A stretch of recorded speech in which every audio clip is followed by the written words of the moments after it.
Hello everyone, આજે આપણે discuss કરવાના છીએ definition of economics given by professor Robbins. આનાથી પહેલાં પણ આપણે અલગ અલગ ઇકોનોમિક્સની ડેફિનેશનને ડિસ્કસ કર્યું છે, બરાબર. અલગ અલગ ઇકોનોમિસ્ટે શું કર્યું છે, પોતાના વ્યૂ પોઈન્ટ અકોર્ડિંગ ઇકોનોમિક્સને ડિફાઇન કરવાની ટ્રાય કરી છે.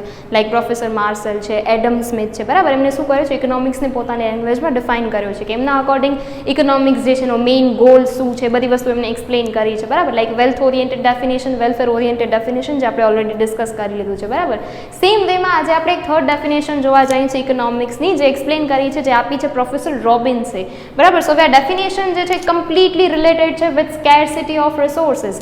આ ડેફિનેશનમાં રોબિન્સે ઇકોનોમિક્સને જે એક્સપ્લેન કર્યું છે એમાં ફોકસમાં શું છે, scarcity of resources. So that is why અગર એક્ઝામમાં તમને એમ પૂછાય છે explain definition scarcity oriented definition of economics, તો આપણે શું લખશું, આજનો ટોપિક જે આપણે હમણાં ડિસ્કસ કરવાના છે. ઓર એલ્સ તમને એમ પણ આવી શકે છે explain definition of economics related with scarcity of resources and problem of choice, તો પણ આ જ આવશે.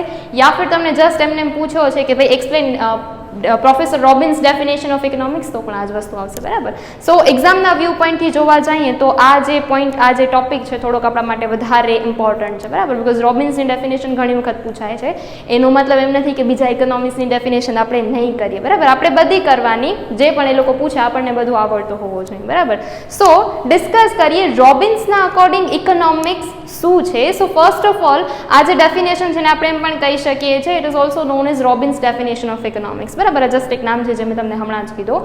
હવે પ્રોફેસર રોબિન્સ જે છે એમને ઇકોનોમિક્સને ડિફાઇન કર્યું છે. પહેલાં તો આપણે જોઈએ ક્યાં ડિફાઇન કર્યો છે, તો પ્રોફેસર રોબિન્સની એક બુક છે, બુકનું નામ છે nature and significance of economics science. આ બુકમાં રોબિન્સે શું કર્યું છે, પ્રોફેસર રોબિન્સે ઇકોનોમિક્સને ડિફાઇન કર્યો છે, ઇકોનોમિક્સની એક પ્રોપર ડેફિનેશન આપી છે. શું છે ડેફિનેશન, તો according to professor Robbins economics is a science which studies human behavior as a relationship between ends and means which have alternative uses. આ એક સિમ્પલ ડેફિનેશનમાં પ્રોફેસર રોબિન્સે શું કર્યું છે, એમના અકોર્ડિંગ ઇકોનોમિક્સનો જે મતલબ થાય છે બધું અહીંયા સમજાવી દીધો છે. હવે આ ડેફિનેશનને સમજવાની ટ્રાય કરીએ. So what is economics according to professor Robbins? So according to professor Robbins economics is a science. Economics એક એવો સાયન્સ છે, શું કરે છે, તો which studies human behaviour. Economics એક એવો સાયન્સ છે જે શું કરવાનો છે, હ્યુમન બિહેવિયરને સ્ટડી કરશે. So economics is a science which studies human behavior. કઈ ટાઈપનું human behaviour? So as a relationship between ends and means which have alternative uses. અહીંયા એન્ડ્સનો મતલબ થશે wants, મીન્સનો મતલબ થશે resources, and alternative uses that means કે optional uses જે આપણને બધાને ખ્યાલ છે, બરાબર. સો હવે ડેફિનેશનને સમજીએ શું કે છે. So according to professor Robbins economics is the science which studies human behaviour. Economics એક એવો સાયન્સ છે જે હ્યુમન બિહેવિયરને સ્ટડી કરશે. કઈ ટાઈપનું હ્યુમન બિહેવિયર? તો આ લાઈન તમારા માટે ઇમ્પોર્ટન્ટ છે, આજે મેં અહીંયાથી લખ્યું છે ને એન્ડ્સથી, બરાબર. અહીંયા કને શું છે કે ભાઈ આપણને બધાને ખ્યાલ છે પ્રેક્ટિકલ લાઈફ આપણી જે છે ને એમાં શું હોય છે સિચ્યુએશન, તો કોઈ પણ હ્યુમન બિંગ છે, કોઈ પણ પર્સન છે, કોઈ પણ ઇન્ડિવિજ્યુઅલ છે, એની વોન્ટ્સ કેવી હોય છે, અનલિમિટેડ, રાઈટ. આપણને દરેક લાઈક ઘણી બધી વસ્તુઓ પરચેઝ કરવી હોય છે, આપણી પરચેઝિંગ જે ડિઝાયર છે, બરાબર, પરચેઝ કરવાની, એનો ક્યારેય એન્ડ આવતો જ નથી. ઘણી બધી, એક આપણી વોન્ટ ફૂલફિલ થશે, ડાયરેક્ટ નેક્સ્ટ ડિઝાયર આપણી ક્રિએટ થઈ જશે, એને કમ્પ્લીટ કરવા જશું, થર્ડ ડિઝાયર કમ્પ્લીટ થશે. સો વોન્ટ્સનો કેવો છે, વોન્ટ્સની ક્યારેય કોઈ લિમિટ હોતી જ નથી. વોન્ટ્સ કેવી છે, અનલિમિટેડ છે, એમાં ક્યારેય ફૂલ સ્ટોપ નથી લાગતો, બરાબર. આ ફર્સ્ટ ડેથી આપણને ખ્યાલ છે કે આપણી વોન્ટ્સ કેવી છે, અનલિમિટેડ. જસ્ટ તમે તમારો પોતાનો વિચારો, ચલો તો તમે વિચારવા બેસો તો તમને ઢગલો વસ્તુ જોઈતી હશે, બરાબર. આપણી વોન્ટ્સનો ક્યારેય કોઈ જાતનો એન્ડ આવતો નથી. આપણને એક પછી એક વસ્તુની રિક્વાયરમેન્ટ હોય છે, આપણને એક પછી એક વસ્તુ પરચેઝ કરવી જોઈએ છે, બરાબર. સો પ્રેક્ટિકલ અગર જોવા જાઓ, પ્રેક્ટિકલ સિનેરીઓમાં શું છે, તો હ્યુમન વોન્ટ્સ અનલિમિટેડ છે. બટ સામે રિસોર્સિસનો શું છે, લાઈક આપણે ઇન્ટ્રોડક્શનનો જે ફર્સ્ટ લેક્ચર હતો એમાં જ સમજ્યા હતા, બરાબર, કે આપણી વોન્ટ્સ કેવી છે, અનલિમિટેડ. બટ સામે આપણા રિસોર્સિસ કેવા છે, લિમિટેડ છે. જેટલી વોન્ટ્સ છે બધી આપણે ફૂલફિલ કરી શકવાના નથી, લિમિટેશન છે. ફોર એક્ઝામ્પલ મારી પાસે, ચલો આપણે ફાઇનાન્સને કન્સિડર કરીએ, રૂપિયાને કન્સિડર કરીએ, તો પૈસાની કોઈ તો લિમિટ હશે જ, રાઈટ. આપણી પાસે એવો તો છે નહીં કે લાઈક અનલિમિટેડ મની અવેલેબલ છે, અનલિમિટેડ ફાઇનાન્સની આપણી પાસે બધી અરેન્જમેન્ટ છે, ગમે ત્યારે ગમે એટલા રૂપિયા જોઈશે આપણી પાસે બધો છે, એવી તો સિચ્યુએશન છે નહીં. રાઈટ. એટલા માટે સિચ્યુએશન અહીંયા શું ક્રિએટ થશે, આપણી વોન્ટ્સ અનલિમિટેડ છે, સામે રિસોર્સિસ કેવા છે, લિમિટેડ છે. તો આ ટાઈપની સિચ્યુએશનમાં એક હ્યુમન બિંગ જે છે કઈ રીતનો બિહેવ કરે છે, કઈ રીતે ડિસિઝન લે છે, એ બધું સ્ટડી કરશે શું, ઇકોનોમિક્સ. તો આ હ્યુમન બિહેવિયર અને ઇકોનોમિક્સ શું કરવાનો છે, સ્ટડી કરવાનો છે. બરાબર. સો આ ડેફિનેશન અકોર્ડિંગ આપણે 3 પોઈન્ટ્સને સમજવા પડશે. આ 3 પોઈન્ટ્સ તમે સમજી ગયા તો સમજી લો આખી ડેફિનેશન તમારા માઇન્ડમાં મસ્ત ફિટ બેસી ગઈ છે. બરાબર. સો આ 3 પોઈન્ટ્સને સમજીએ. ફર્સ્ટ છે અનલિમિટેડ વોન્ટ્સ, સેકન્ડ છે લિમિટેડ રિસોર્સિસ અને થર્ડ છે ઓલ્ટરનેટિવ યુઝિસ. ચલો આ વસ્તુ તો આપણને બધાને ખ્યાલ છે. આપણી વોન્ટ્સ તો કેવી છે, અનલિમિટેડ છે જ. બરાબર. સામે રિસોર્સિસ કેવા છે, લિમિટેડ છે. રિસોર્સિસમાં શું છે કે ક્યાંક ને ક્યાંક એની લિમિટ આવી જશે, ક્યાંક ને ક્યાંક એ ખૂટી જશે. બરાબર. અને સામે થર્ડ બીજી પ્રોબ્લેમ શું છે કે લિમિટેડ રિસોર્સિસ તો છે બટ એની સામે ઓલ્ટરનેટિવ યુઝિસ પોસિબલ છે. જે પણ રિસોર્સ અવેલેબલ છે એને આપણે ઓપ્શનલ યુઝિસ કરી શકીએ છીએ. સી આ 3 પોઈન્ટને સમજવા માટે આપણે એક સિમ્પલ એક્ઝામ્પલ લઈએ છીએ. માની લો મારી પાસે આ એક લેન્ડ અવેલેબલ છે. બરાબર. આ પીસ ઓફ લેન્ડ મારી પાસે અવેલેબલ છે. હવે આ લેન્ડ જે છે ને એમાં મારે કરવો શું છે કે મારો ઓબ્જેક્ટિવ શું છે કે મારી પાસે આ રિસોર્સ છે ને, આ રિસોર્સમાંથી હું કંઈક અર્ન કરું, મારી કંઈક ઇન્કમ હોય. બરાબર. તો ટુ અર્ન ઇન્કમ એ મારો શું છે અહીંયા કને ઓબ્જેક્ટિવ છે. ટુ અર્ન ઇન્કમ આ મારો ઓબ્જેક્ટિવ છે. બરાબર. આ મારી વોન્ટ છે. હવે આને ફૂલફિલ કરવા માટે હું શું વિચારું છું કે મને ઇન્કમ અર્ન કરવી છે. હવે આ લેન્ડમાં હું શું કરું, એક સ્કૂલ બનાવી નાખું. ચલો ફર્સ્ટ ઓપ્શન મારી પાસે શું છે, સ્કૂલનું. સેકન્ડ મને શું છે યાર, મને કોલેજ પણ બનાવવી છે, કોલેજમાંથી પણ સારી એવી ઇન્કમ જનરેટ થશે. બરાબર. Second option college. થર્ડ મને એમ છે નહીં મોલ બનાવીએ, મોલથી છે ને આપણને લાઈક બહુ વધારે ઇન્કમ થશે. તો મને શું થયું, અચ્છા મને મોલ પણ બનાવવો છે, મને સ્કૂલ બનાવવી છે, મને કોલેજ બનાવવું છે, મને મોલ પણ બનાવવો છે. ધેન આફ્ટર મને વિચાર આવ્યો કે નહીં હોસ્પિટલ પણ બનાવાય ને, કોવિડ જેવી સિચ્યુએશનમાં તો હોસ્પિટલ્સને કેટલો બેનિફિટ થાય ને. તો મને એમ થયો છે ચલો મને હોસ્પિટલ બનાવવી છે. તો મારી પાસે શું છે, અલગ અલગ વોન્ટ્સ છે. હવે આ લેન્ડ જે પીસ નોવેલ જેમાંથી અવેલેબલ છે. બરાબર. એમાંથી હું કંઈ પણ બનાવી શકું છું. તો મારી વોન્ટ્સ કેવી છે, કન્ટિન્યુઅસ બેઝિસ ઉપર એક પછી એક વસ્તુ મને યાદ આવતી જાય છે, મને આ બનાવવો છે, મને તે બનાવવો છે, બધામાંથી હું ઇન્કમ અર્ન કરી શકવાની છું. બરાબર. તો સિચ્યુએશન શું થઈ ગઈ, લેન્ડ અવેલેબલ છે પણ લિમિટેશન શું છે, મારી પાસે આટલો જ પીસ અવેલેબલ છે, આનાથી વધારે લેન્ડ મારી પાસે અવેલેબલ નથી. તો આટલા પીસમાંથી સિચ્યુએશન શું છે કે હું કોઈ એક જ વસ્તુ બનાવી શકું છું, બધું બનાવી શકવાની નથી. સો લિમિટેશન છે કે લેન્ડ આપણી પાસે કેવી છે, લિમિટેડ. દેટ મીન્સ કે આપણો જે રિસોર્સ છે કેવો છે, લિમિટેડ. પણ આ રિસોર્સનો યુઝ કરીને મારે ઘણી બધી વોન્ટ્સને શું કરવી છે, ફૂલફિલ કરવી છે. મને સ્કૂલ જોઈ છે, કોલેજ જોઈ છે, હોસ્પિટલ જોઈ છે, શોપિંગ મોલ જોઈ છે, ઘણું બધું બનાવવું છે. સો આ કન્ડિશન ક્લિયર થઈ. પ્રેક્ટિકલી સિચ્યુએશન શું છે, હ્યુમનની વોન્ટ્સ કેવી છે, અનલિમિટેડ. સામે રિસોર્સિસ કેવા છે, લિમિટેડ. લેન્ડનો પીસ એક જ અવેલેબલ છે મારી પાસે. બરાબર. મતલબ રિસોર્સ લિમિટેડ છે પણ સામે વોન્ટ્સ કેવી છે, અનલિમિટેડ. થર્ડ વસ્તુ શું છે ખબર, અહીંયા કને મારી જે પણ લેન્ડ છે ને એના ઓલ્ટરનેટિવ યુઝિસ પોસિબલ છે. મતલબ મારી જેટલી પણ વોન્ટ્સ છે ને એમાંથી હું કાંઈ પણ બનાવી શકું છું. સી મને સ્કૂલ બનાવવો છે, બનાવી શકું છું, કોલેજ બનાવવી છે, બનાવી શકું છું. બરાબર. મને હોસ્પિટલ બનાવવી છે, બનાવી શકું છું, મોલ બનાવવો છે તો એ પણ આ લેન્ડમાંથી હું બનાવી શકું છું. મારી પાસે શું છે, અલગ અલગ ઓપ્શનલ યુઝિસ અવેલેબલ છે. એટલે આપણી પ્રોબ્લેમ થોડીક વધારે સિરિયસ થઈ જશે. સી નોર્મલ સિચ્યુએશનમાં શું છે કે લિમિટેડ રિસોર્સિસ છે તો પ્રોબ્લેમ ક્રિએટ થવાની જ છે. પણ એ લિમિટેડ રિસોર્સિસના અગર ઓલ્ટરનેટિવ યુઝિસ પોસિબલ છે તો પ્રોબ્લેમ વધારે સિરિયસ થઈ જશે. સી ફોર એક્ઝામ્પલ માની લો કે મારી પાસે શું છે, લેન્ડ લિમિટેડ અવેલેબલ છે. બરાબર. મને આમાંથી ઇન્કમ અર્ન કરવી છે. વોન્ટ્સ તો ચલો મારી ઘણી બધી છે કે મને આ વસ્તુ જોઈએ છે, મને આ બનાવવો છે, તે બનાવવો છે. પણ મારી લેન્ડ જે છે ને એની કેપેસિટી શું છે કે એનામાં જસ્ટ એગ્રીકલ્ચર એક્ટિવિટી થઈ શકશે, બીજો કાંઈ પણ નથી થઈ શકવાનો. તો અહીંયા કને શું થઈ ગયું, ઓલ્ટરનેટિવ યુઝિસ વાળો જે ઓપ્શન છે ને આ ઓપ્શન જ નીકળી જશે. તો એટલી પ્રોબ્લેમ સિરિયસ નહીં હોય. જેટલી પણ લેન્ડ અવેલેબલ છે, લિમિટેડ રિસોર્સ છે પણ જેટલું અવેલેબલ છે એટલામાં તો હું કામ કરી શકીશ ને. મને વિચારવા નહીં બેસવો પડે ને કે હું આ લેન્ડનો યુઝ કઈ રીતે કરું, કાંઈ વિચારવાની જરૂર નથી. કેમ, બિકોઝ રિસોર્સ જે છે ચલો એ તો લિમિટેડ છે પણ ઓલ્ટરનેટિવ યુઝિસ પોસિબલ નથી. એટલે જેટલો અવેલેબલ છે એમાંથી એગ્રીકલ્ચર એક્ટિવિટી કરી અને હું રૂપિયા કમાઈ લઉં, જેટલા કમાવા છે, જેટલું મને અર્ન કરવો છે એટલે હું અર્ન કરી લઉં. રાઈટ. એટલે શું થશે, અગર આ બે વસ્તુઓ છે બરાબર, અનલિમિટેડ વોન્ટ્સ અને લિમિટેડ રિસોર્સિસ છે પણ આ નથી ને તો પણ આપણી પ્રોબ્લેમ છે તો ખરી પણ એટલી ડિફિકલ્ટ નહીં હોય. પણ પ્રેક્ટિકલી જોવા જાવ ને તો એવું નથી હોતું. બરાબર. એટલા માટે શું થાય છે, ઓલ્ટરનેટિવ યુઝિસ પોસિબલ હોય જ છે. કોઈ પણ વસ્તુ હોય, કોઈ પણ રિસોર્સ હોય એના ઓપ્શનલ યુઝિસ પોસિબલ છે. બરાબર. એટલા માટે અહીંયા પ્રોબ્લેમ આપણી શું થઈ જાય છે, સિરિયસ થઈ જાય છે. આ બે પોઈન્ટ હશે એટલે પ્રોબ્લેમ હશે તો ખરી જ, પણ આ શું કરે છે, પ્રોબ્લેમમાં સિરિયસનેસને એડ કરે છે. અગર આ ઓપ્શન છે જ નહીં, ઓલ્ટરનેટિવ યુઝિસ પોસિબલ નથી, તો પ્રોબ્લેમ આપણા માટે સિમ્પલ થઈ જશે. તો પ્રોબ્લેમ ક્રિએટ થાય છે, શું કામ? બીકોઝ ઓલ્ટરનેટિવ યુઝિસ પોસિબલ છે. લેન્ડનો એક પીસ અવેલેબલ છે, લેન્ડ લિમિટેડ છે, વધારે લેન્ડ મારી પાસે અવેલેબલ નથી. આ પીસ અવેલેબલ છે માંથી મને જોઈએ તો ઘણો બધો છે, મને સ્કૂલ કોલેજ ઘણું બધું જોઈએ છે, મતલબ અનલિમિટેડ વોન્ટ્સ છે, અને જેટલી પણ મારી વોન્ટ્સ છે એમાંથી કાંઈ પણ હું અહીંયા કને કરી શકું છું. દેટ મીન્સ કે લેન્ડના ઓલ્ટરનેટિવ યુઝિસ પોસિબલ છે. એગ્રીકલ્ચર એક્ટિવિટી પણ કરી શકું છું, એ નથી કરવું કાંઈ વાંધો નહીં, સ્કૂલ બનાવી શકું છું, એ પણ નથી કરવું કાંઈ વાંધો નહીં, કોલેજ બનાવી નાખું, કોલેજ પણ નથી બનાવવી કાંઈ વાંધો નહીં, હોસ્પિટલ બનાવી શકો છો, મોલ બનાવી શકો છો, કાંઈ પણ કરી શકીએ છીએ.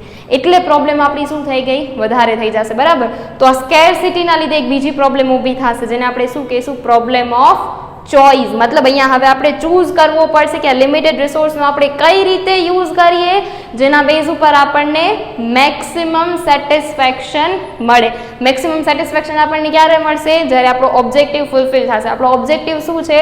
To earn income. Income earn કરવા માટે આપણે શું કરશું? જેટલા પણ ઓપ્શન્સ અવેલેબલ છે, બરાબર, લાઈક સ્કૂલ હતી, બરાબર, સ્કૂલ છે યા ફિર કોલેજ છે, હોસ્પિટલ છે, એગ્રીકલ્ચર એક્ટિવિટી છે, આ બધા ઓપ્શન્સનું આપણે શું કરશું? પ્રોપર એનાલિસિસ કરશું. એનાલિસિસના બેઝ ઉપર જેમાં પણ ઇન્કમ હાઈ હશે એ ઓપ્શનને આપણે શું કરશું? સિલેક્ટ કરી લેશું, બરાબર. તો અહીંયા કને આપણે જે ઓપ્શન સિલેક્ટ કર્યો એને શું કહેવાય? આપણે કંઈક બિહેવ કર્યો, બરાબર. તો આ ટાઈપની સિચ્યુએશન ક્રિએટ થાય છે જ્યાં અનલિમિટેડ વોન્ટ્સ છે, લિમિટેડ રિસોર્સિસ છે, એન્ડ પ્લસમાં જેટલા રિસોર્સિસ અવેલેબલ છે એનો ઓલ્ટરનેટિવ યુઝ પોસિબલ છે. એ ટાઈપની સિચ્યુએશનમાં આપણે કઈ રીતે બિહેવ કરશું, આપણે શું ડિસિઝન લેશું, આપણે કઈ રીતે રિએક્ટ કર્યો છે, આપણે જે બિહેવ કર્યું છે આ જ વસ્તુને ડિસ્કસ કરશે શું? Economics according to professor Robbins. તો પ્રોફેસર રોબિન્સ શું કહે છે? ઇકોનોમિક્સ એક એવો સાયન્સ છે જે હ્યુમન બિહેવિયરને શું કરવાનું છે? સ્ટડી કરશે. કઈ ટાઈપનો હ્યુમન બિહેવિયર? તો જે હ્યુમન બિહેવિયરમાં આ ટાઈપની સિચ્યુએશન ક્રિએટ થતી હશે, બરાબર, કે એન્ડ્સ જે છે મતલબ વોન્ટ્સ કેવી છે? અનલિમિટેડ છે, સામે રિસોર્સિસ કેવા છે? લિમિટેડ છે, which have alternative uses. Limited હોવાની સાથે એના ઓલ્ટરનેટિવ યુઝિસ પોસિબલ છે.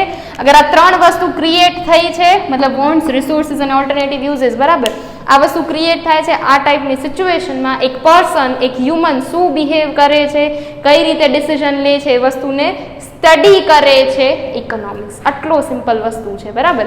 આ ત્રણ પોઈન્ટ્સ ક્રિએટ થયા. આવી સિચ્યુએશન તમારી સાથે થાય છે, બરાબર, તો તમે કઈ રીતે ડિસિઝન લેશો, તમારો બિહેવિયર શું હશે, આ જ બિહેવિયરને સ્ટડી કરશે આપણો economics according to professor Robbins. તો આટલી સિમ્પલ ડેફિનેશન છે, બરાબર. એક્ઝામમાં આપણે શું કરવાનું થશે? તો ડેફિનેશન લખશું, પછી આપણે આ જે પોઈન્ટ્સ છે ને આને અલગ અલગ સમજાવશું, બરાબર. અનલિમિટેડ વોન્ટ્સ તો આપણે સમજાવી દઈશું કે હ્યુમનની વોન્ટ્સ કેવી છે? અનલિમિટેડ છે, બરાબર. એક પછી એક વસ્તુ આપણને જોતી જ હોય છે, બરાબર. એક નીડ આપણી ફૂલફિલ થશે, સેકન્ડ આપણી રિક્વાયરમેન્ટ ઊભી થઈ જશે, સેકન્ડ નીડ ક્રિએટ થઈ જશે કે ભાઈ મારી પાસે હવે આ છે, મને આ વસ્તુની રિક્વાયરમેન્ટ છે, એ ફૂલફિલ થશે. થર્ડ વોન્ટ આપણી ક્રિએટ થઈ જશે, મતલબ ડિઝાયર્સ જે છે આપણી કન્ટિન્યુઅસ બેઝિસ ઉપર ચાલી જ આવશે, એનો ક્યારે એન્ડ આવવાનો નથી, એ સમજાવશું. દેન આફ્ટર રિસોર્સિસ, જે આપણને બધાને ખ્યાલ છે પ્રેક્ટિકલી રિસોર્સિસ કેવા હોય છે? સ્કેર્સ હોય છે, બરાબર. કોઈ પણ ઇકોનોમી હોય પછી, બરાબર, એવું નથી કે ડેવલપિંગ ઇકોનોમીમાં જ આ પ્રોબ્લેમ જોવા મળશે. ડેવલપ્ડ ઇકોનોમીઝમાં પણ આ પ્રોબ્લેમ હોઈ શકે છે કે ભાઈ રિસોર્સિસ કેવા છે? લિમિટેડ છે, સ્કેર્સ છે, એ પોઈન્ટને સમજાવી દઈશું. અને લાસ્ટમાં શું સમજાવશું આપણે? Alternative uses. મતલબ આ ત્રણેય વસ્તુ આપણે સેપરેટ પોઈન્ટ્સમાં સમજાવશું, બરાબર. સો આ છે definition of economics by professor Robbins. Professor રોબિન્સનો ફોકસ શેના ઉપર છે? સ્કેરસિટી ઉપર. સ્કેરસિટી છે એટલે પ્રોબ્લેમ્સ ક્રિએટ થઈ, પ્રોબ્લેમ્સ ક્રિએટ થશે, પ્રોબ્લેમમાં આપણે શું બિહેવ કર્યો, બિહેવિયરને સ્ટડી કરવા માટે શું એક્ઝિસ્ટન્સમાં આવે છે? ઇકોનોમિક્સ. સો સિમ્પલ છે. તમને આ ડેફિનેશન સમજાઈ ગઈ, મતલબ આખી થિયરી સમજાઈ ગઈ. According to professor Robbins, economics શું છે? એક એવો સાયન્સ છે વિચ સ્ટડીઝ હ્યુમન બિહેવિયર, જેનો મેઇન કામ શું છે ઇકોનોમિક્સનું? હ્યુમન બિહેવિયરને સ્ટડી કરવાનો. કઈ ટાઈપનું હ્યુમન બિહેવિયર? તો જ્યાં આ ટાઈપની સિચ્યુએશન ક્રિએટ થઈ હશે ત્યારે એક પર્સન, એક હ્યુમન કઈ રીતે બિહેવ કરે છે, આ બિહેવિયરને સ્ટડી કરવાનું કામ કોનો છે? આપણા ઇકોનોમિક્સનો, બરાબર. સિમ્પલ આટલી ડેફિનેશન છે. ઓકે ફ્રેન્ડ્સ, સો રોબિન્સની ડેફિનેશન તો ડિસ્કસ કરી. હવે ડિસ્કસ કરીએ ક્રિટિસિઝમ. દેટ મીન્સ કે આપણને બધાને ખ્યાલ છે અગર કોઈ ઇકોનોમિસ્ટ કોઈ થિયરી પ્રેઝન્ટ કરશે તો બીજા ઇકોનોમિસ્ટ એ થિયરીને ક્રિટિસાઇઝ કરવાના છે. દેટ મીન્સ કે થિયરીમાં અમુક લિમિટેશન્સ હશે, એને શું કરશે? એ લોકો ફાઇન્ડ આઉટ કરશે, બરાબર. સો નેક્સ્ટ પાર્ટ આપણો છે લિમિટેશન્સ ઓફ ધીસ ડેફિનેશન, બરાબર. પ્રોફેસર રોબિન્સે જે ડેફિનેશન આપી છે એની ઘણી બધી લિમિટેશન્સ છે. તો વન બાય વન હવે શું કરીએ આપણે, જે લિમિટેશન્સ છે એને ડિસ્કસ કરીએ. સિમ્પલ વસ્તુ છે, સી નામ જે છે ને, ટાઇટલ, એના ઉપર જ આખી આપણી ડેફિનેશન કમ્પ્લીટ થઈ જાય છે, બરાબર. પ્રોફેસર રોબિન્સ શું કહે છે? લિમિટેડ રિસોર્સિસ છે, બરાબર. દેટ મીન્સ કે રિસોર્સિસની સ્કેર્સિટી છે, એટલા માટે પ્રોબ્લેમ ઓફ ચોઇસ ક્રિએટ થાય છે, બરાબર. હવે પ્રોબ્લેમ ઓફ ચોઇસ ક્રિએટ થાય છે એટલે કોઈ પણ પર્સન શું ચૂઝ કરે છે, કઈ રીતનો બિહેવ કરે છે, બિહેવિયરને સ્ટડી કરે છે આપણો ઇકોનોમિક્સ, બરાબર. દેટ મીન્સ કે આ સિમ્પલ એક લાઇન ઉપરથી શું થાય છે, રોબિન્સની ડેફિનેશન આખી કમ્પ્લીટ થઈ જાય છે, બરાબર. Scarcity of resources and problem of choice. તો તમે સમજી શકો છો જસ્ટ આટલી જ વસ્તુમાં પૂરું થાય છે એટલે એની લિમિટેશન્સ કેટલી બધી હશે. દેટ મીન્સ કે એને ઘણી બધી વસ્તુઓ ઇગ્નોર કરી છે. વન બાય વન આપણે ડેફિનેશન જોઈએ એટલે તમને વધારે ખ્યાલ આવશે. લિમિટેશન્સ જોઈએ એટલે વધારે ખ્યાલ આવશે. લિમિટેશનમાં ફર્સ્ટ પોઈન્ટ શું છે? Narrow definition. આ ડેફિનેશન કેવી છે? આમાં જસ્ટ આપણે એક ફેક્ટરને કન્સિડર કર્યો છે, બાકી બધું શું કર્યું છે? ઇગ્નોર કર્યું છે. નેરો ડેફિનેશન મતલબ આપણે કર્યો શું છે? સ્કેર્સિટી છે, તો એના લીધે કોઈ પણ પ્રોબ્લેમ ક્રિએટ થાય છે. સ્કેર્સિટી અગર એનો બેઝ છે, ડાયરેક્ટ એને સ્ટડી કરી નાખો. મતલબ ઇકોનોમિક્સ શું કરશે? ખાલી સ્કેર્સિટી છે, સ્કેર્સિટીના લીધે જે પ્રોબ્લેમ ઓફ ચોઇસ ક્રિએટ થઈ છે એને સ્ટડી કરશું. એના સિવાય બીજા કોઈ પણ ફેક્ટરને આપણે સ્ટડી કરવાના નથી. So that is why definition કેવી છે? નેરો ડેફિનેશન છે. એના પછી છે રિગાર્ડિંગ ઇકોનોમિક ડેવલપમેન્ટ. રોબિન્સની ડેફિનેશન અકોર્ડિંગ શું છે? સ્કેર્સિટી જ બધું છે. જો સ્કેર્સિટી છે રિસોર્સિસની તો પ્રોબ્લેમ ક્રિએટ થાય છે. પ્રોબ્લેમ ક્રિએટ થાય છે તો ઇકોનોમિક્સનો ઇમ્પોર્ટન્સ, બાકી કોઈ જાતનું કાંઈ પણ પ્રોબ્લેમ નથી. અગર સ્કેર્સિટી નથી રિસોર્સિસની તો કોઈ પ્રોબ્લેમ નથી, બરાબર. પણ પ્રેક્ટિકલી જોવા જાવ તો આમ નથી ને.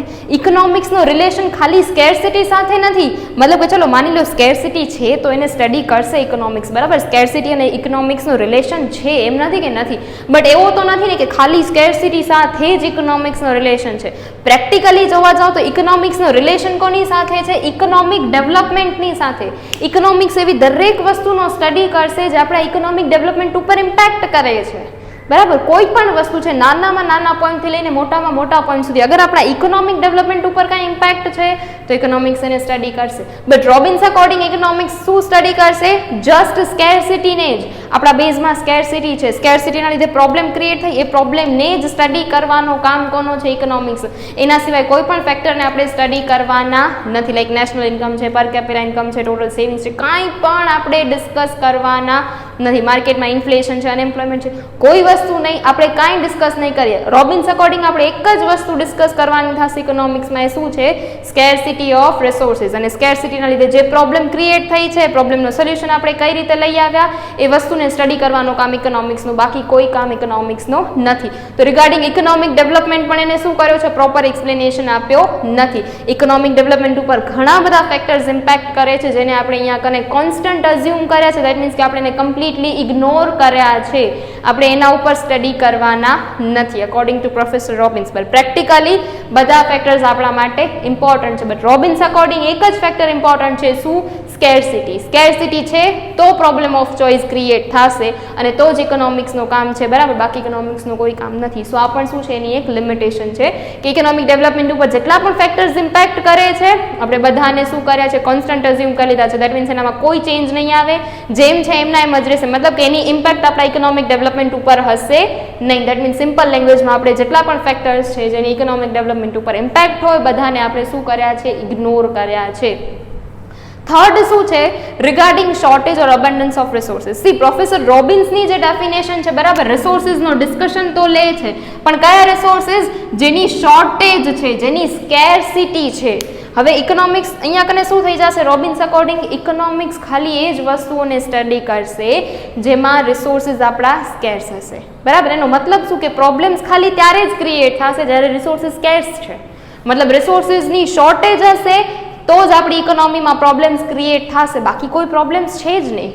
રોબિન્સ એવો માની લે છે. તમે પોતે પ્રેક્ટિકલી વિચારો. ચલો હવે માની લો કે રિસોર્સિસની શોર્ટેજ નથી, રિસોર્સિસ આપણી પાસે મસ્ત અવેલેબલ છે, તો શું કોઈ પ્રોબ્લેમ જ નહીં હોય?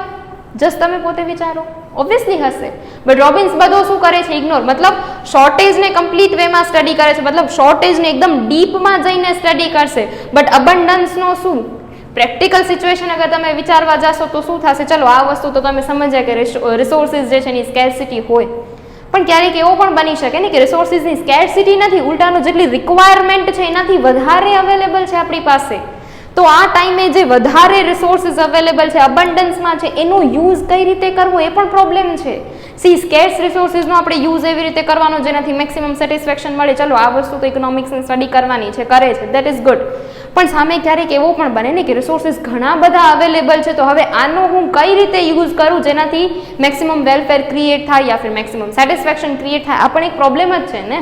તો એ પ્રોબ્લેમને તો આપણે સ્ટડી જ નથી કરતા. એ પ્રોબ્લેમને આપણે શું કરશું? Completely ignore. કેમ? બીકોઝ અહીંયા રિસોર્સિસ ઘણા અવેલેબલ છે. વધારે અવેલેબલ હશે તો આપણા કામનો છે જ નહીં. આપણા કામનો શું છે? રિસોર્સિસ ઓછા હોવા જોઈએ, બસ આટલો જ. ચલો તમે પોતે વિચારો, તમારી એક્ઝામ નજીક આવે છે, બરાબર? મતલબ હજી ચલો થોડીક વાર છે એક્ઝામને, તો આ ટાઈમે શું થશે? તમારી પાસે ઘણો બધો ટાઈમ અવેલેબલ છે, તો અહીંયા કને પણ પ્રોબ્લેમ તો ક્રિએટ થશે ને. માની લો તમને અત્યારથી વાંચવા બેસવો છે, રીડિંગ કરવા બેસવો છે, તો શું થશે? અચ્છા ઓકે, એક્ઝામ તો હજી વાર છે, બરાબર? તો હું મારી પાસે આટલો જે અબન્ડન્સમાં ટાઈમ છે, જે લાઈક અનલિમિટેડ ટાઈમ તો આપણે નહીં કહી શકીએ, બરાબર? પણ વધારે પડતો ટાઈમ જે અવેલેબલ છે, આ ટાઈમમાં હું કયા સબ્જેક્ટને પહેલાં રીડ કરું, કયા સબ્જેક્ટને પછી રીડ કરું, કયા સબ્જેક્ટને પહેલાં ચૂઝ કર્યો છે, ચલો આ સબ્જેક્ટ મેં સિલેક્ટ કર્યો કે મને આ સબ્જેક્ટમાં રીડિંગ કરવું છે, તો આમાં કયા ટોપિકથી સ્ટાર્ટ કરું? પ્રોબ્લેમ્સ તો અહીંયા પણ ક્રિએટ થશે ને. એવું નથી કે એક્ઝામ ટાઈમ નજીક આવી ગયો છે, રીડ કરવા બેઠા ત્યારે જ પ્રોબ્લેમ થશે, મતલબ ટાઈમની સ્કેર્સિટી છે ત્યારે જ પ્રોબ્લેમ થશે, એવું નથી. તમારી પાસે ટાઈમ ઘણો હશે ત્યારે પણ પ્રોબ્લેમ્સ ક્રિએટ થઈ શકે છે. શું કરવું, કેમ ના કરવું, કઈ રીતે કરશું તો આપણા માટે વધારે બેનિફિશિયલ છે, રાઈટ? આ બધી પ્રોબ્લેમ્સ અબન્ડન્સમાં પણ ક્રિએટ થાય છે. સો દેટ મીન્સ અગર આપણી પાસે વધારે રિસોર્સિસ અવેલેબલ છે તો પણ અલગ પ્રોબ્લેમ્સ ક્રિએટ થઈ શકે છે, જેને આપણે કમ્પ્લીટલી ઇગ્નોર કરીએ છીએ, બરાબર? સો રોબિન્સની ડેફિનેશન અબન્ડન્સ ઓફ રિસોર્સિસને કન્સિડર કરતી નથી. જે પણ આપણી પાસે વધારે રિસોર્સિસ અવેલેબલ છે એને આપણે ટોટલી ઇગ્નોર કરીએ છીએ, તો પ્રેક્ટિકલી એ વસ્તુ ના થવી જોઈએ, બરાબર? સો એની લિમિટેશન છે કે શોર્ટેજ છે તો ઇન ડીપ આપણે ડિસ્કસ કર્યો છે, બરાબર? ઇન ડેપ્થ અંદરના એક પોઈન્ટને આપણે ડિસ્કસ કરશું ઇકોનોમિક્સમાં, બરાબર? પણ અગર અબન્ડન્સ છે તો આપણે કાંઈ ડિસ્કસ જ નથી કરવાના. અબન્ડન્સમાં પણ ક્યારેક સિરિયસ પ્રોબ્લેમ્સ ક્રિએટ થઈ શકે છે, બરાબર? લાઈક ચલો એક્ઝામ્પલ લઈએ આપણે અનએમ્પ્લોયમેન્ટ. અનએમ્પ્લોયમેન્ટમાં શું હશે? માર્કેટમાં વર્કર્સ અવેલેબલ તો છે, લેબર્સ છે તો ખરા, પણ એમની પાસે કામ નથી. તો આ ટાઈમે લેબર્સ કેવા છે? લેબર પણ એક રિસોર્સ છે, બરાબર? જેના હેલ્પથી આપણે પ્રોડક્શન કરી શકીએ છીએ. તો લેબર અવેલેબલ ઘણા બધા છે, સ્કેર્સિટી નથી. હવે લેબર ઘણા બધા અવેલેબલ છે, એમની પાસે કામ નથી, એટલે અનએમ્પ્લોયમેન્ટ ક્રિએટ થયો, તો આ પણ પ્રોબ્લેમ છે ને. તો આ પ્રોબ્લેમને પણ ઇકોનોમિક્સમાં ડિસ્કસ કરવો જોઈએ, બટ રોબિન્સની ડેફિનેશન અકોર્ડિંગ આપણે એવું કરવાના નથી. તો આ શું છે? એક સિરિયસ પ્રોબ્લેમ છે, બરાબર? અને આ સિરિયસ લિમિટેશન પણ આપણે કહી શકીએ છીએ. નેક્સ્ટ પોઈન્ટ છે regarding intelligent behaviour. Intelligent behaviour, C આ પોઈન્ટ બહુ મસ્ત છે. સી અહીંયા કને શું થાય છે? આપણને બધાને ખ્યાલ છે આપણી વોન્ટ્સ કેવી છે? અનલિમિટેડ છે. સામે રિસોર્સિસ કેવા છે? લિમિટેડ છે. તો હવે અહીંયા ઇકોનોમિક્સ, રોબિન્સ અકોર્ડિંગ ઇકોનોમિક્સ એક વસ્તુ અઝ્યુમ કરશે. શું? અહીંયા આગળ આપણે અઝ્યુમ કરવાના છીએ કે જે પણ હ્યુમન છે, બરાબર, જે પણ પર્સન આ ટાઈપની સિચ્યુએશનમાં ફસાઈ ગયા છે, બરાબર, કે એની પાસે વોન્ટ્સ તો ઘણી બધી છે, સામે રિસોર્સિસ ઓછા છે, તો આ ટાઈમે જે પણ ચોઇસીસ એ કરશે ને, જે પણ ચૂઝ કરશે, બરાબર, એ કઈ રીતે કરશે? લાઈક ઇન્ટેલિજન્ટ બિહેવ કરીને. મતલબ એકદમ પર્સન, ડિસિઝન લેવાવાળા પર્સન એકદમ ઇન્ટેલિજન્ટ હશે અને જે ડિસિઝન લેશે 100% સાચો હશે, એ રીતનું આપણે અહીંયા અઝ્યુમ કરી લઈશું, બરાબર? લાઈક આપણે ચલો માની લો કે મારી પાસે 10,000 રૂપીઝ અવેલેબલ છે. હવે આ 10,000માંથી મારે ઘણું બધું એક્સપેન્સ કરવાનું છે, લાઈક ફીસ પે કરવાની છે, મને કોઈ ટ્રીપમાં ફરવા જવું છે. ચલો આ બે ઓપ્શન રાખી છે આપણે હમણાં, બરાબર? તો અહીંયા કને શું કરવામાં આવશે? અહીંયા ઇકોનોમિક્સ શું કરશે? અઝ્યુમ કરશે કે સામે આ પાર્ટી જે પણ છે, બરાબર, મતલબ હું છું, બરાબર, તો અહીંયા કને શું થશે? હું જે બિહેવ કરીશ ને ઇન્ટેલિજન્ટ મેનરમાં કરીશ, રિજનલ વેમાં, સમજદારીપૂર્વકનો ડિસિઝન હું લઈશ, બરાબર? મારો ડિસિઝન કેવો હશે? રિજનલ હશે. દેટ મીન્સ રેશનલ હશે. સો અહીંયા કને હવે શું થશે? ઇકોનોમિક્સ અઝ્યુમ કરશે શું? મારી પાસે લિમિટેડ રિસોર્સિસ અવેલેબલ છે, તો અહીંયા હું શું કરીશ? Intelligent behaviour. દેટ મીન્સ કે હું પહેલાં આ જ ઓપ્શનને સિલેક્ટ કરીશ, પહેલાં હું ફીસ પે કરીશ, પછી ટ્રીપનો વિચારીશ, બરાબર? પણ પ્રેક્ટિકલી તમે વિચારવા જાશો તો આ વસ્તુ પોસિબલ છે? દરેક પર્સન આવી રીતે રેશનલી બિહેવ કરશે એવું આપણે માની શકીએ? ઓબ્વિયસલી નહીં. ઘણા બધા પર્સન આપણામાંથી એવા છે જે લોકો શું કરશે? ફીઝનો જોયો જશે, પછી અત્યારે હાલો ને ટ્રીપમાં જઈ આવીએ. ટ્રીપ થોડી ઘડી થતી હોય, માંડ જવાનો મોકો મળે છે, ચલો ને જઈ આવીએ. પ્રેક્ટિકલી આવો પોસિબલ છે, રાઈટ? મતલબ નેસેસરી નથી કે જે પ્રોબ્લેમ ઓફ ચોઇસમાં દરેક કસ્ટમર, દરેક પર્સન જે ડિસિઝન લેશે રેશનલ ડિસિઝન હશે. આપણે અઝ્યુમ કરી લઈએ છીએ, બરાબર, કે રેશનલ ડિસિઝન લેશે, બટ એ પ્રેક્ટિકલી પોસિબલ નથી. ઘણી વખત આવો પણ થઈ શકે છે, ફીસ પે કરવો નેસેસરી છે, બટ પર્સન શું ચૂઝ કરે છે? ટ્રીપને, બરાબર? સો આપણો આ જે અઝમ્પશન છે ઇન્ટેલિજન્ટ બિહેવિયર વાળો, એ પ્રેક્ટિકલી ઓબ્વિયસલી સાચો નથી, પણ આપણે અઝ્યુમ કર્યો છે, તો લિમિટેશન. પ્રેક્ટિકલી આવો પણ થઈ શકે છે, બરાબર. ફીઝની જગ્યાએ આપણે શું પે કરીએ, ટ્રીપ માટે કોસ્ટ પે કરીએ, એવું પણ થઈ શકે છે. એના પછી છે wider definition from certain point of view. હવે સર્ટન પોઈન્ટ ઓફ વ્યૂ, અમુક point of view according definition કેવી છે, એકદમ વાઇડ. વાઇડ મતલબ ઇન ડેપ્થ બધું ડિસ્કસ કરશે. તમે સમજી ગયા છો આપણે કયા ફેક્ટરને ઇન ડેપ્થ ડિસ્કસ કરવાના છીએ. એકદમ ડિટેલ્ડ વાઇઝ આપણે ડિસ્કશન લઈશું. શેનો? સ્કેરસિટીનો. કોઈ પણ જગ્યાએ સ્કેરસિટી છે, સ્કેરસિટીના લીધે પ્રોબ્લેમ ઓફ ચોઇસ ક્રિએટ થઈ છે, તો એની એક એક વસ્તુ નેસેસરી છે નથી, કોઈ ફરક નથી પડતો. એક એક વસ્તુ આપણે શું કરશું? ડિસ્કસ કરશું, બરાબર. સો આ પોઈન્ટ ઓફ વ્યૂથી ડેફિનેશન કેવી છે? એકદમ wide. Problem of choice create થઈ સ્કેરસિટીના લીધે, તો એ પ્રોબ્લેમને લાસ્ટ સુધી જઈને આપણે શું કરવાના છે? ડિસ્કસ કરશું. એ પ્રોબ્લેમને ઇન ડિટેલ આપણે શું કરશું? સ્ટડી કરશું, બરાબર. સો એ પોઈન્ટ ઓફ વ્યૂથી આ ડેફિનેશન કેવી છે? એકદમ વાઇડ. એના પછીનો પોઈન્ટ શું છે? Very narrow as well as very wide. બંને પોઈન્ટ આમ તો ઇનડાયરેક્ટલી આપણે ડિસ્કસ થઈ ગયા છે, બરાબર. વેરી નેરો આપણે ઉપર જ ડિસ્કસ કર્યો. આપણે શું કરીએ છીએ? જસ્ટ સ્કેરસિટીને કન્સિડર કર્યો, બાકી બધા ફેક્ટર્સને ઇગ્નોર કર્યા. સો આ પોઈન્ટ ઓફ વ્યૂથી ડેફિનેશન કેવી થઈ ગઈ? નેરો. નેરો હોવાની સાથે વાઇડ ડેફિનેશન પણ છે, તો એ પોઈન્ટ આપણે હમણાં જ ડિસ્કસ કર્યો. વાઇડ કઈ રીતે? મતલબ અગર સ્કેરસિટીના લીધે પ્રોબ્લેમ ઓફ ચોઇસ ક્રિએટ થયો છે, તો એ પ્રોબ્લેમને ઇન ડિટેલ આપણે સ્ટડી કરવાના છીએ. મતલબ ફ્રોમ ઓરિજિન ટુ લાસ્ટ, જ્યાં સુધી એન્ડ નથી આવતો ત્યાં સુધી આપણે એને ડિસ્કસ કરવાના છે, બરાબર. સો એ પોઈન્ટ ઓફ વ્યૂથી કેવી છે? વાઇડ. મતલબ સ્કેરસિટીના પોઈન્ટ ઓફ વ્યૂથી વાઇડ છે, અને એના સિવાય જેટલા પણ પોઈન્ટ્સ છે બધા માટે કેવી? નેરો. દેટ મીન્સ સ્કેરસિટીને આપણે ઇન ડિટેલ સ્ટડી કરશું, જરૂર નથી છતાં પણ ઇન ડિટેલ સ્ટડી કરશું, અને બીજા બધા ફેક્ટર્સને શું કરશું? ઇગ્નોર, બરાબર. સો બંને થઈ જશે, વાઇડ પણ છે એન્ડ નેરો પણ છે, બરાબર. એના પછી છે સોશિયલ બિહેવિયર મોર ઇમ્પોર્ટન્ટ દેન ઇન્ડિવિજ્યુઅલ બિહેવિયર. સી ડેફિનેશન યાદ કરો. ડેફિનેશનમાં આપણે શું રીડ કર્યો? Economics is a science which studies human behaviour. Which studies human behaviour. મતલબ એક એક હ્યુમન, એક ઇન્ડિવિજ્યુઅલ કઈ રીતે બિહેવ કરે છે ને, આપણી રોબિન્સની ડેફિનેશન આ વસ્તુને સ્ટડી કરે છે. લાઈક અહીંયા મેં શું કીધું? મારો એક્ઝામ્પલ લીધો. મતલબ હું કઈ રીતે બિહેવ કરીશ આ વસ્તુને સ્ટડી કરશે કોણ? ઇકોનોમિક્સ. પ્રેક્ટિકલી તમે વિચારો, અગર એકચ્યુઅલ વેમાં તમને તમારી ઇકોનોમીનો એનાલિસિસ કરવો છે, તમારા ઇકોનોમીને સ્ટડી કરવો છે, તમારા ઇકોનોમી ઉપર ડિસ્કશન કરવી છે, તો તમે એક એક ઇન્ડિવિજ્યુઅલના બિહેવિયરને કન્સિડર કરશો કે પૂરી સોસાયટીના બિહેવિયરને, પૂરી કન્ટ્રીના બિહેવિયરને? સો ઓબ્વિયસલી પૂરી કન્ટ્રીનો બિહેવિયર આપણા માટે નેસેસરી છે. હું શું કરું છું, શું નથી કરતી, એનાથી આખી ઇકોનોમીમાં મોટી ઇમ્પેક્ટ્સ તો નથી આવવાની ને. મારા જેવા ઘણા લોકો ભેગા થઈને, મતલબ આખો ગ્રુપ હશે, એ ગ્રુપ અગર કોઈ એક પર્ટિક્યુલર બિહેવિયર કરે છે તો એના બેઝ ઉપર ઇકોનોમીમાં ચેન્જીસ આવશે. હું કોઈ વસ્તુ પરચેસ કરું છું, નથી કરતી, એનાથી માર્કેટ ડિમાન્ડ ઉપર કોઈ ઇમ્પેક્ટ નહીં આવે. માર્કેટ ડિમાન્ડ ઉપર ઇમ્પેક્ટ આવશે ક્યારે? જ્યારે કસ્ટમરના ગ્રુપ્સ કંઈક બિહેવ કરે છે, બરાબર. સો અહીંયા કને વસ્તુ શું છે? અગર પ્રેક્ટિકલી તમને ઇકોનોમિક્સનો સ્ટડી કરવો છે તો કોઈ ઇન્ડિવિજ્યુઅલના બિહેવિયરને કન્સિડર ના કરાય. ઇન્ડિવિજ્યુઅલના બિહેવિયરને ફોકસમાં નથી રાખવાનું. ફોકસ શું હોવો જોઈએ? Social behaviour. પ્રેક્ટિકલી સોશિયલ બિહેવિયરને આપણે શું કરવાનું છે? કન્સિડર. દેટ મીન્સ કોઈ એક ઇન્ડિવિજ્યુઅલના બિહેવિયરને આપણે ધ્યાનમાં નહીં લઈએ, પૂરી સોસાયટી કઈ રીતે બિહેવ કરે છે એને ધ્યાનમાં લેવો છે. બિકોઝ એક પર્સનનો બિહેવિયર આખી કન્ટ્રી ઉપર ઇમ્પેક્ટ થોડી કરવાનો છે. સી ઇન્ડિયન માર્કેટ તમે જુઓ, ઇન્ડિયન માર્કેટની પોપ્યુલેશન તમે જુઓ, બરાબર. એના બેઝ ઉપર તમે કહો છો અચ્છા આ પર્સને આમ કર્યું, મારી ફ્રેન્ડે આમ કર્યું, એનાથી આખી માર્કેટ ડિમાન્ડમાં ચેન્જ આવી ગયું, એવું નથી થવાનું, બરાબર. અલગ અલગ ગ્રુપ્સ અગર ભેગા થઈને આવું કંઈ કરે છે તો માર્કેટમાં ચેન્જ આવી જશે, બટ એક પર્સન કરે છે ને થોડી ફરક પડવાનો છે. સમજાય છે? રાઈટ. અગર મોટા મોટા પાર્ટી છે, મુકેશ અંબાણી વગેરે, એ લોકો કરે છે તો વસ્તુ અલગ છે, પણ આપણે અગર કંઈ કરવા જાશું, બરાબર, તો એની કોઈ ઇમ્પેક્ટ આવવાની નથી, બરાબર. સો અહીંયા કને શું કહેવાય છે? ઇન્ડિવિજ્યુઅલ બિહેવિયર કરતાં સોશિયલ બિહેવિયર આપણા માટે કેવો છે? વધારે ઇમ્પોર્ટન્ટ છે. બટ રોબિન્સ શું કરે છે?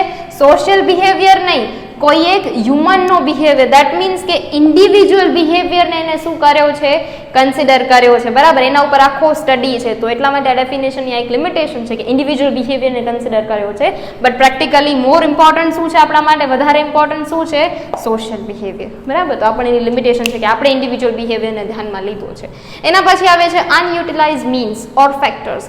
મીન્સ મતલબ resources and factors, that means કે આપણે લેબર કેપિટલ વગેરે જે અવેલેબલ છે, બરાબર. Factors of production. C practically situation શું થાય છે? ઘણી વખત આપણી પાસે રિસોર્સિસ તો અવેલેબલ છે પણ અનયુટિલાઇઝ છે, મતલબ કે એનો પ્રોપર વેમાં આપણે યુઝ નથી કર્યો. અનયુટિલાઇઝ છે, દેટ મીન્સ યુઝ નથી થયો, યા ફિર અંડર યુટિલાઇઝ છે, મતલબ જેટલો યુઝ કરવાનો એટલો યુઝ આપણે નથી કર્યો, તો પણ પ્રોબ્લેમ્સ ક્રિએટ થશે. સી ફોર એક્ઝામ્પલ, હું એક મશીનરી પરચેઝ કરું છું, બરાબર. હવે હું એનો યુઝ કેટલો કરું છું? તો 100% એની કેપેસિટીમાંથી હું જસ્ટ યુઝ કરું છું 40%. તો જસ્ટ તમે ઇમેજિન કરો જે 60% યુઝ નથી કર્યો, શું એ કોઈ જાતની પ્રોબ્લેમ્સ ક્રિએટ નહીં કરે? ઓબ્વિયસલી કરશે. મેં ઇન્વેસ્ટમેન્ટ કર્યો છે 100% અને હું યુઝ કેટલો કરું છું? જસ્ટ 40%. તો બાકી 60%માં મારા રૂપિયા બ્લોક થઈ ગયા. સમજાય છે? તો 60% જે રિસોર્સિસનો યુઝ નથી કરી શકી એ પણ પ્રોબ્લેમ્સ ક્રિએટ કરવાના છે ને. તો આ રીતે આને આપણે ઇગ્નોર જ કરવાના છે, આપણે ડિસ્કસ કરશું જ નહીં. આપણા માટે ઇમ્પોર્ટન્ટ શું છે? સ્કેરસિટી. સ્કેરસિટી છે તો પ્રોબ્લેમ છે, તો ઇકોનોમિક્સનું કામ છે, બાકી ઇકોનોમિક્સનું કામ નથી. બટ પ્રેક્ટિકલી ઇકોનોમિક્સનું કામ અહીંયા પણ છે. બિકોઝ તમે ઓબ્વિયસલી તમે સમજી જ ગયા છો, ઇન્ડિયા જેવી કન્ટ્રીમાં પ્રોબ્લેમ છે ને એવરી ટાઈમ સ્કેરસિટીની નથી હોતી. ઘણી વખત પ્રોબ્લેમ શું છે? રિસોર્સિસ અવેલેબલ તો છે પણ એનો યુઝ આપણે નથી કરી શકતા, એટલે પ્રોબ્લેમ ક્રિએટ થાય છે. બરાબર. સો આ સિચ્યુએશન પ્રેક્ટિકલ છે જેને આપણે કમ્પ્લીટલી ઇગ્નોર કર્યો છે. બરાબર. સો રોબિન્સની ડેફિનેશનની આ પણ એક લિમિટેશન છે. શું? અહીંયા આપણે શું કરીએ છીએ? જે પણ એવા રિસોર્સિસ છે, ફેક્ટર્સ છે, મીન્સ છે જે અનયુટિલાઇઝડ છે, જેનો યુઝ નથી થઈ શક્યો, એને આપણે કન્સિડર કરતા નથી. આપણે જસ્ટ સ્કેરસિટીને રિલેટ કરીએ છીએ, બાકી કોઈ ફેક્ટરથી આપણું કોઈ રિલેશન નથી. બટ ડેવલપિંગ કન્ટ્રીઝમાં નોર્મલી આપણને આ ટાઈપની સિચ્યુએશન જોવા મળે કે આપણી પાસે રિસોર્સિસ અવેલેબલ તો છે બટ આપણે એનો યુઝ નથી કરી શકતા. ગમે તે રીઝન હોઈ શકે. બરાબર. આપણે કેપેબલ નથી, આપણી પાસે ટેકનોલોજી નથી, કાંઈ પણ હોઈ શકે છે. જે પણ છે પ્રોબ્લેમ તો ક્રિએટ કરે છે ને, તો આપણે ડિસ્કસ તો કરવું જોઈએ, સ્ટડી તો કરવું જોઈએ, બટ આપણે શું કરશું? ઇગ્નોર. બરાબર. એના પછી લાસ્ટ પોઈન્ટ છે યુઝલેસ ફોર ડેવલપિંગ કન્ટ્રીઝ. તમે ઓબ્વિયસલી સમજી ગયા છો આ વસ્તુ ડેવલપિંગ કન્ટ્રીઝ માટે યુઝફુલ નથી, એટલી બધી હેલ્પફુલ નહીં હોય. કેમ? બિકોઝ ડેવલપિંગ કન્ટ્રીઝમાં નોર્મલી સ્કેરસિટીની પ્રોબ્લેમ નથી. ડેવલપિંગ કન્ટ્રીઝમાં નોર્મલી પ્રોબ્લેમ શું છે? રિસોર્સિસ અવેલેબલ છે બટ એનો યુઝ નથી થઈ શકતો. આ મેઇન પ્રોબ્લેમ હોય છે. બરાબર. ઘણી બધી સેક્ટર્સમાં. તો આપણે એને શું કરીએ છીએ? Completely ignore. સો એટલા માટે આ જે ડેફિનેશન છે ડેવલપિંગ કન્ટ્રીઝ માટે એટલી યુઝફુલ નથી. બરાબર. સો આ છે લિમિટેશન્સ ઓફ પ્રોફેસર રોબિન્સ. આટલી બધી લિમિટેશન્સ ના હોવા છતાં પણ આ ડેફિનેશન જે છે પ્રેક્ટિકલ છે. કેમ? બિકોઝ એકચ્યુઅલી એમાં પ્રેક્ટિકલ સીન સાથે કનેક્ટેડ છે. પ્રેક્ટિકલ સીન શું છે? અનલિમિટેડ વોન્ટ્સ છે, લિમિટેડ રિસોર્સિસ છે વિથ ઓલ્ટરનેટિવ યુઝિસ. રાઈટ. આ વસ્તુ કેવી છે? કોઈ એક સ્ટુડન્ટથી માંડી, મતલબ કે જેનો લાઈક આપણે કહેવાય ને આપણે કોઈ ઇકોનોમિક એક્ટિવિટી નથી કરતા છતાં આપણી સાથે પણ આ વસ્તુ કનેક્ટેડ છે. બરાબર.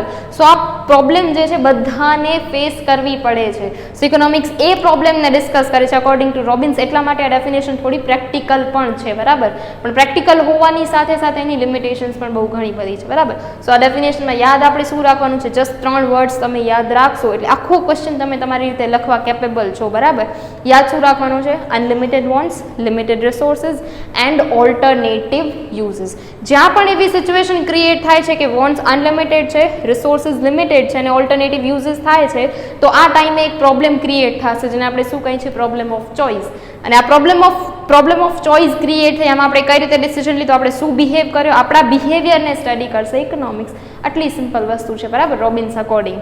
સો આ છે professor Robbins definition of economics. એક્ઝામમાં તમને કોઈ પણ રીતે પૂછાઈ શકે છે. બરાબર. એમ પણ આવી શકે છે explain professor Robbins definition of economics, યા ફિર તમને એમ પણ પૂછી શકે છે explain scarcity of resources and problem of choice, યા ફિર just explain scarcity oriented definition.